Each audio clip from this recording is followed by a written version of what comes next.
Let's go live.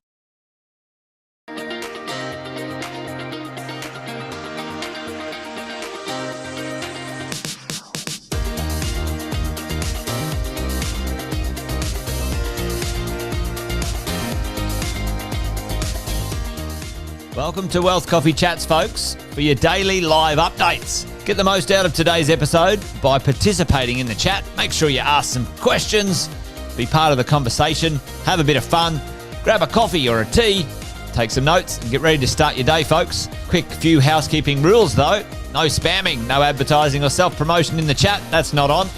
Be kind and respectful to everyone when participating. And most of all, have a good time. Real estate investing can be your biggest asset. It also can be your most expensive asset when it comes to getting it right or getting it wrong, folks.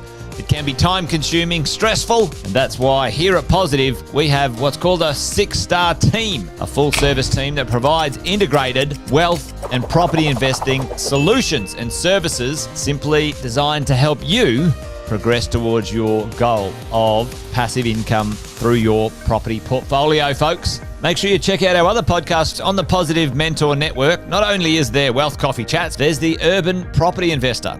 Drops every Wednesday with straight talking investing strategies and lessons with Sam Saggers. Property Investor Tales. This is where our clients, you guys, share real life stories from property investing, hosted by some of our advisors and strategists. And that's done every fortnight, dropping every Monday. Wealth, Wine and Wisdom, folks, that debriefs the week that was in the world of finance and property, hosted by yours truly, Jason Witten and Andy Fenton on Fridays. Welcome to another Wealth Coffee Chat. Marvellous Monday. Hope you're well, folks, wherever you are. If you think it's Get Rich Quick, you're in the wrong place. This is the wrong podcast. This is the wrong live for you. Welcome to another Wealth Coffee Chat. Hope you're all awesome and well. Good morning, everyone. I'll tell you what, that intro almost got me to say marvellous Monday. It's not Monday, it is Wednesday. And good morning to everyone here. Welcome along. Wealth Coffee Chats, another episode, another edition of Property Management Wednesdays. So welcome to everyone joining here today. If you haven't met me before, you haven't sort of heard me or seen me stick my face on camera, my name is Kat Shosted, representing the property management team at RMW Plus and the overall 6-star team. So, listen, if you haven't been to one of our Wealth Coffee Chats here on a Wednesday before, we are here to, discuss all things property management. We do it at about 8:10 every morning, and I'm here every Wednesday. So, yes, all things property management today. I've got a few slides to share today because, as you guys might notice from the heading, Queensland rental reforms now in play. So reason I thought I'd bring this up again today, one, as a bit of a refresher and reminder. I know we've been talking about it a lot. You guys have probably seen a lot of content and stuff come out from your property managers, whether with our team or anyone else in that space. So a bit of a, stage 2 has now commenced as of yesterday. So, myself and our team up here in Brisbane are heading out for a bit of training this morning by another provider for about 3 hours. And, it's important that, property managers like us and also your property managers hopefully are doing the same, keeping up to date with what's happening in the world of legislation and rental reforms and all things out in the world, which is pretty cool. So we'll say good morning to a few people. Bunty's already on, so mate, thanks for jumping online, Bunty. Always appreciate your support on here, and everyone else here this morning. Good stuff. So I'm going to try and click a few buttons, team, and we're going to run through some slides. So I apologise in advance. It is a bit word heavy today, but I haven't been able to get my iPad working correctly. So bear with me. I've sort of put some things in different fonts, and hopefully you guys will play along. So I thought I'd just do a bit of a recap. And as I said, for everyone here today, this is specifically to do with Queensland rental reforms, given there were some changes back in early June and again in, as I said yesterday, 1st of October. So there's a couple of things to know. So I thought I'd just do a quick refresher here on some things you guys should already know. But if you don't, as I said, property manager should be letting you know about it anyway. But, some new laws came in 6th of June, rental bidding, which was already banned up here in Queensland, but obviously unable now to accept any offers higher than the advertised price. So if you've got a property priced $700 per week on the market at a fixed price, which is obviously one of the bullet points on your screen as well, you cannot accept more than the listed fixed price. So a bit of a reminder there, maximum rent in advance. So obviously here as property managers, or if you're here today and you self-manage, just know that you cannot, at the start of the tenancy, solicit, accept, or invite your tenant to pay rent in advance that exceeds more than 2 weeks for a periodic tenancy agreement there, even if the tenant makes an offer to pay more than that prescribed amount. Now, a little condition on that is that once the tenancy has commenced, the tenant and yourself may negotiate to pay rent in advance. So if your tenant, once the tenancy has commenced, the tenant wishes to pay, 2 months in advance because that's just makes life easier for them, then, once that is agreed upon, then that can be done. So you just cannot do that. Now, why do they do that? Well, look, it's to probably keep an even playing field when it comes to rental applications. Of course, a lot of these rental reforms is to make it a little bit fairer out there in the marketplace, which obviously, as you guys know, there's been a lot of competition over the last 1 to 2 years in that space. Rental increases, we've certainly spoken about this one, right? Limited to 12 months, and they are attached to the property team. They are not attached to the tenancy anymore. If your tenant moves out in 6 months' time, then you need to be aware it's still 12 months from the last time you increase the rent on the property. So keep in mind, don't get caught out on that one, right? It must be in writing. Obviously, evidence of last rental increases, you need to get this in writing. If your tenant requests evidence of the last time you did increase your rent, then of course you need to provide that within 14 days. And of course, there's some conditions there around if the property was sort of purchased within that 12 months, you may not have that information. But of course, most property management companies should be able to supply that. So how are we feeling about this stuff, team? Anyone had any challenges so far since the 6th of June? Any of these sort of, 4 or 5 points that was sort of, confirmed and reiterated in June? Anyone had any issues, or we're all good? Hopefully you're all good. Hopefully property managers guiding you along. Sonia's jumping on saying good morning. So good morning to you as well, Sonia. Thanks for joining me. So team, hopefully you're all okay in that space. Let's flick over to slide 2. Again, like I said, bit wordy, team. Sorry, I couldn't really put this in picture or visual format this morning. But interestingly enough, I just highlighted in orange. This is straight from the RTA website, Residential Tenancies Authority up here in Queensland. And they say the reforms that will help to ease the cost of living pressures for renters and support the RTA's compliance function. And this will commence as of the 30th of September. Interesting statement. I don't know what you guys think about that.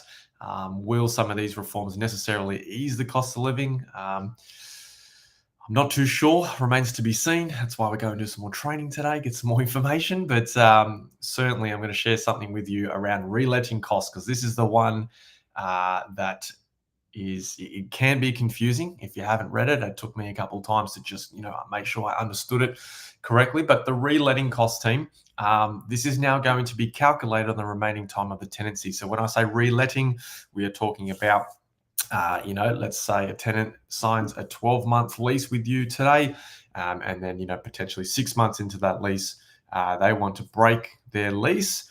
In the past, we were able to, I guess, again, there was nothing in legislation that said what the reasonable costs were, but a tenant would normally pay reasonable costs and then rent up until the new tenancy. Excuse me. However, as of 30 September, this has now changed. So I'm going to give you the table and what that looks like. And I'm also going to give you an example and scenario so that you guys can hopefully, get a clear understanding of what that might look like. Obviously, rent payments, tenants must be offered 2 ways in rent. I mean, look, team, this is kind of normal. This sort of happens every day. Now, utility bills is one. It might seem quite minor, team. And you guys might let me know in the chat who here has their utility bills, in particular their water rates, come directly to them. Let me know in the chat. Because if you have your water rates, which includes your water usage for Queensland, if you have that bill coming to you, I'm here to tell you, you need to get that redirected to your property management company office. accounts team. Please do it today. Do it by tomorrow. Reason I'm saying that, team, if you want to pass on that water usage, if you don't invoice that tenant within a 4-week time frame of when you receive that bill, the tenant does not need to pay. So please. So many times, across my journey anyway, utility bills will go to owners because they want to manage that, which is totally okay if they're on top of it, right? Because they've got their spreadsheets and all that sort of stuff, which is cool. Here's the drill. Every quarter, they forget to send that on to the property manager. And in the past, we could only charge for the current quarter and one previous. That is now gone, team, up here in Queensland. So if you do not invoice your tenant within a 4-week time frame and provide a copy of that invoice, you cannot charge the tenant the water bill, the water usage. So be very, very mindful of what that might look like. Obviously, there's some things at the bottom of your screen, maximum bond, evidence for bond claims, things like that, which I'm not going to run through today because I'll run out of time. So one of the things, reletting costs, we wanted to work through this, and Jacob's jumped in here as well. Jacob says, amazing how landlords, generally hardworking Australians, limited to how they manage the investment. Yes, agree. And I'm going to show you an example of what that might look like, Jacob, because I don't necessarily agree with some of these reletting cost calculations, but hey, this is what we're dealing with. So from the top, team, reletting costs. This is specifically going to be what you as the owner, property managers are able to, how we are able to now calculate what the reletting costs are for the tenant who decides to specifically break their lease. Now, this is now going forward going to be calculated based on how much of the lease has expired. Okay, so on the left-hand side, you'll see percentage of the lease that has expired versus the reletting costs. Now, like I said, in the past, it used to be reasonable reletting costs. You might be advertising, they pay for the office letting fee. There might be some other costs in there. And then they pay rent up until the new tenant is secured, right? The day before. So then you as the landlord who didn't break the contract would, I suppose, still have an income generating property. However, it's going to be the lesser of the two now. So you'll see on the left-hand side, less than 25%, let's say 12 months lease. They break the lease within the first 3 months. The maximum they'll pay is 4 weeks rent. All right. So now if you lease that property within a 2-week period, they'll pay 2 weeks. So let's go and take a look at this example. Now, this applies for agreements up to 3 years, which is probably most tenancies in place. So here, let's take this scenario, team. Now, if I'm going too fast, too slow, jump in the chat, shout out, and I'll stop, pause, and perhaps go back and try and articulate it a little bit clearer for you. But hey, let's look at this scenario. So we've got a fixed lease for a period of 12 months, and the weekly rent is $500 per week. Let's say in scenario 1, the tenancy decides to break their lease and it's less than 25% of the fixed term that has expired. So the first 3 months, if the tenant and or resident breaks the lease in the 3-month period there, then the reletting cost would be a maximum of 4 weeks rent totaling $2,000. Like I say, if we rented that property within 2 weeks, not 4, then the tenant would pay a maximum there of $1,000. They pay the 2 weeks, being the lesser of the two. Jump down to 50%. So 6 months into your 12-month lease, they break their lease, off they go, and essentially they'll be charged there. The other way around, right? So the longer the lease goes, team, the less they will pay, obviously. So if if in the last 3 months of that lease they decide to break their lease, they can essentially pay 1 week's rent and vacate the property without any further penalty or cost to the landlord and or the agency. So these calculations here, you might not agree with them, but hey, this is obviously what stage 2 of the rental reforms are. The government's put something out there to ease the cost of living for prospective tenants. But here's my thought. Here's my 2 cents before we jump off today. When you go to market, who is covering the realestate.com invoice? Who's covering the marketing invoice? Agencies will certainly, and you guys know about this, right? Have some letting fees involved in that process. Who's going to be covering that? Does that still get charged? Is there some sort of renegotiation in that? There's a few things in here that perhaps haven't played out yet, haven't been thought about yet, which is really interesting because when these rental reforms come in, it's usually something's thought about at the surface level. And when you get to that operational, technical part of the activity or part of the process, all these other questions start to come up. So can we control this new bit of legislation, new bit of rental reform? The answer is no, team. We can't control it. It's happened. It's in play. It is real. However, what we can control is coming back to tenant selection, right? We talk about how we can get to know our prospective tenants a little bit better, get an understanding of what they are looking to do, because if they are only looking if they are looking to be there for a limited time, then you may run into these problems if they're looking to purchase or they're, potentially got a job offer interstate and they might be moving, right?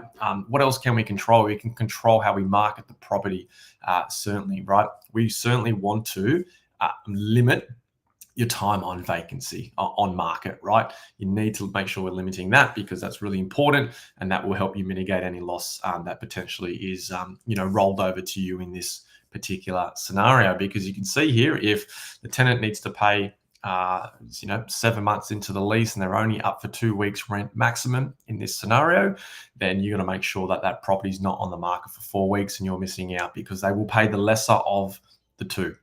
Yep, they'll either pay rent up until the new date before that period, or they'll pay a maximum of the 2 weeks rent in that scenario. So super important, team. Super important that we on top of this stuff. I know there's a lot of words this morning, but it's something your property managers need to be aware of. And like I said, that's why our team's going out this morning, do a bit more training, get a bit more understanding of it, do a bit more scenario training perhaps, and get a good understanding of what's going on in the marketplace and how we might handle this stuff moving forward now that it is in place. So have a look out for that one, team. Super, super critical.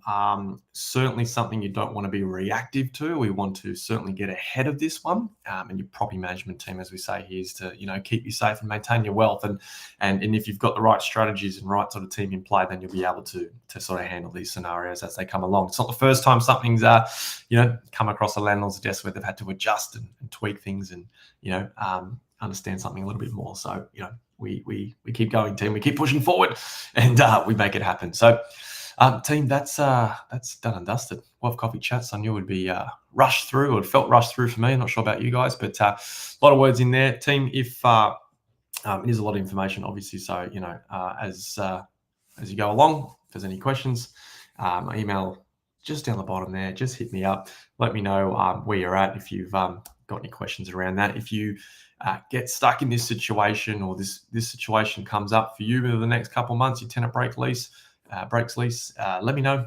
Happy to sort of unpack that together and try to work out a solution. So that's it today, team.